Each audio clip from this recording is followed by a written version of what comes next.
Kim from Shoreline Equestrian Center here today to talk about how to fold your blanket. So there's lots of different ways that you can do this. There's two ways that I really like. So this video is for our students here on the farm, so that when you come in, you take the blanket off your horse and you go in for your lesson. They don't end up in a heap on the ground. It's messy, it's not super safe, and your blankets can get destroyed this way, and my blankets for my school horses can get destroyed this way. So this is really all about how I would like my students to fold blankets, and then also for those of you that don't ride with us, this is just a great way for you to organize your own barn if you have, like we do, blanket racks on your stalls. Okay, so I get asked this a lot from students. They come in, they take the blanket off, and they say, what do I do with this? Okay, so this turnout sheet that I have right here is a really simple one to fold. I'm going to show you the first way that I like to do this, which is without laying it down on the ground, keeping it up in my arms. Okay, Casper is a small pony. He's 12-1, so this is a teeny tiny little sheet, so it's easy to do this way. You might be 7 years old and not able to fold this blanket this way, and that will be option number 2. I'll show you in a moment. Okay, so to start, let's say I've taken it off and it's a mess and there's no organization at all. And I'm going, okay, what am I gonna do with this blanket? First, I'm gonna find the withers. Most blankets have a little fluffy piece like this, and this one also has a ring to attach a hood, and then find the tail flap so that I have the blanket folded in half along the spine of it. Next, I'm gonna take the front of the blanket and throw it over my opposite arm. So I will lay this against my body, put my right arm over the middle of it, toss the blanket over the top. So now I have folded it in half again, okay? So now I have the back of the blanket towards me, front of the blanket away from me, and this is important because now I'm gonna tuck this front piece into the middle. So now I'll fold it in thirds. Okay, so I'm gonna take my left hand, which has the bottom of the blanket, come in by a third, and then the top part of the blanket in my right hand in by a third. So now I've trapped all of the straps inside this rectangle of a blanket so that they don't hang down and get caught in the tracks of the doors. Last step is putting it on the door.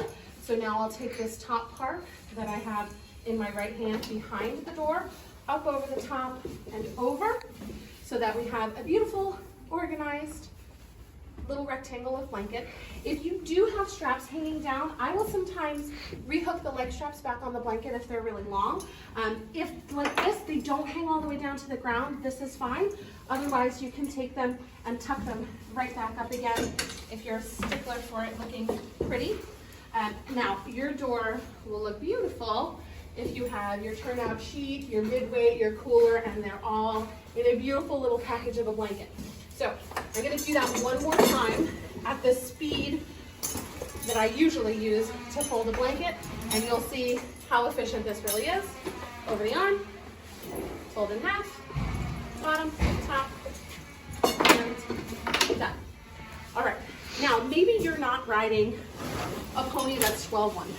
Maybe you're riding a draft cross that's 17-3, and instead of having a size 60 blanket, they have a size 84, okay?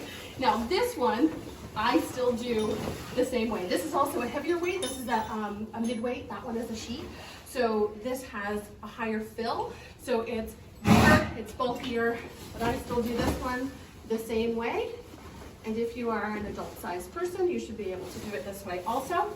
If you are a child-sized person, this will be very difficult to do, okay? But it still works the same way, behind the door, and then you can adjust it to make your rectangle, okay? So, the first technique works for your heavier weight blankets as well. The exception to that technique is if the blanket has an attached hood, you just have a mess. That's not gonna work. Okay, so if, let's say I'm 10 and there's no way I can fold this blanket that way, here's how I'm gonna do it. Let's say it's gonna keep on the ground. Oh no, my blanket, what a mess. First, I'm gonna lay it all the way out. Now make sure you're not standing behind a horse. If there's a horse on the cross ties, don't do this in the kick zone. Find a place where you're safe to do it. Also, don't do this if the floor is disgustingly filthy sweep first, or if the floor is wet, because yuck, so don't do that. So, okay, now, I have the inside of my blanket facing up. Again, like the last technique, I'm gonna fold it over the spine.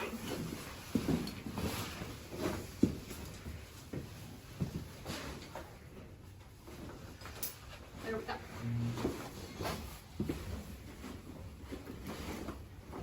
Now, similar to the last technique, I want to trap all the straps inside, so I'm going to fold in thirds again.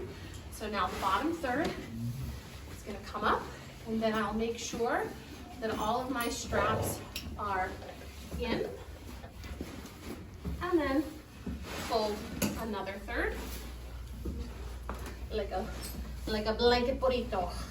Okay, then I'm going to grab the very middle of the blanket, pick it up, and I have that nice rectangle again. So you see, this technique for your big midweight or even bigger heavyweight, it's going to be a little bit tighter than the other technique. And just like before, behind the bar of the door, up over top, and hangs nice and neat. And there you go. And that's how you're going to go about folding your blankets to have an organized, neat, tidy stall door.